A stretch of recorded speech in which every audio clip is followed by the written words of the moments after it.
This video is brought to you in partnership with Next Level Racing, the leading brand in comfortable and affordable sim rigs. Stick around to find out more.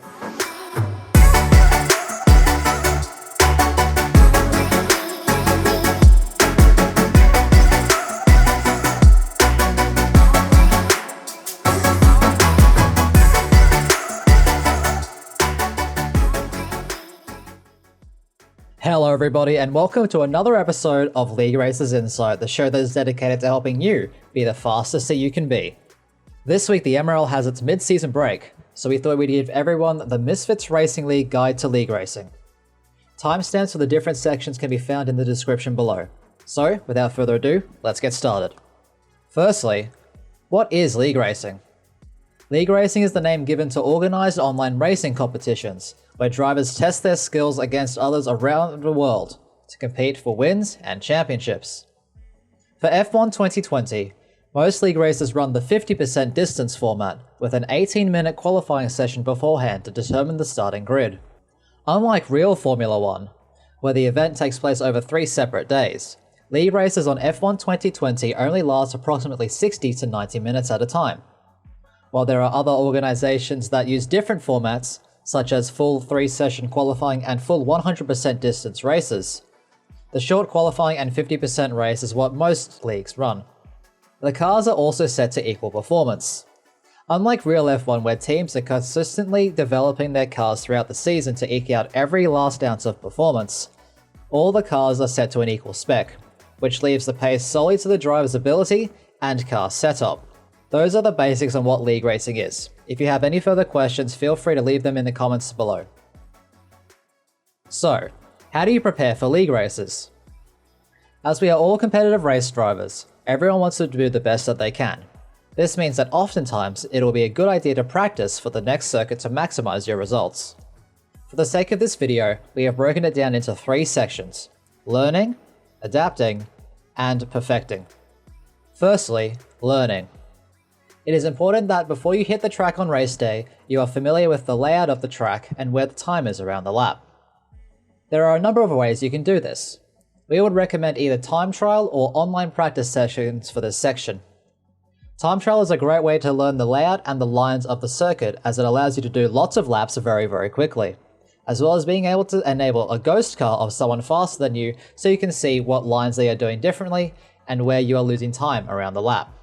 The Misfits Racing League has detailed in-depth guides on how to tackle all 22 circuits on F1 2020, so click the card in the top right-hand corner for a link to that playlist. The goal of this section is to do as many laps as you can and as quickly as possible to build up the muscle memory for driving around this circuit. Once you have learnt the layout of the track, you then need to consider the race strategy and fuel load. This is where Grand Prix mode or GP mode comes in, as well as online 50% practice races. Knowing the common strategy for the circuit you are going to is crucial for getting the most out of your race. You don't want to be making it an unnecessary extra pit stop, which can cost you upwards of 20 seconds throughout the race. This is similar with fuel. You don't want to be saving fuel during the race and worrying if you put too much or too little in the car. Be sure to keep this in mind when preparing. When using Grand Prix mode, the Mercedes car is the closest car to the handling of the equal performance online car, with very little differences between the two. This is a good option if you are unable to find anyone to practice with online. Once you are confident in the strategy, we then move on to the next section. The second part is adapting. This is where the majority of your practice time will take place, mainly working on your setup and building confidence around the track. When working on your setup, it is important to consider the drivability of the car both on fresh tyres and on worn tyres.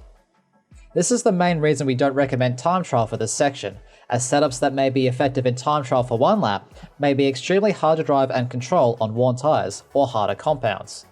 GP mode or online practice races are best for this section, so you are familiar with how the car will behave in these conditions. It is also important that you do some full wet running before your race. You only need to do about 10 to 15 minutes or about 6 to 7 laps in order to have an idea of how the car will behave should the conditions not be optimal for your race. And lastly is perfecting. Once the race is a day away, it is all about perfecting what you already have and building confidence on the circuit. lock in your strategy, and make sure you don't have a plan for both qualifying and the race. We strongly recommend not making large changes to your setup on the day of the race, if any changes at all. We also recommend not doing large amounts of driving right before the event. All you need is a solid warm-up of about 20 to 30 minutes before the start of the event. Save your energy for the race. Before we go, we would like to give you guys a few tips and tricks to help you in this session. Remember to check the weather for your race.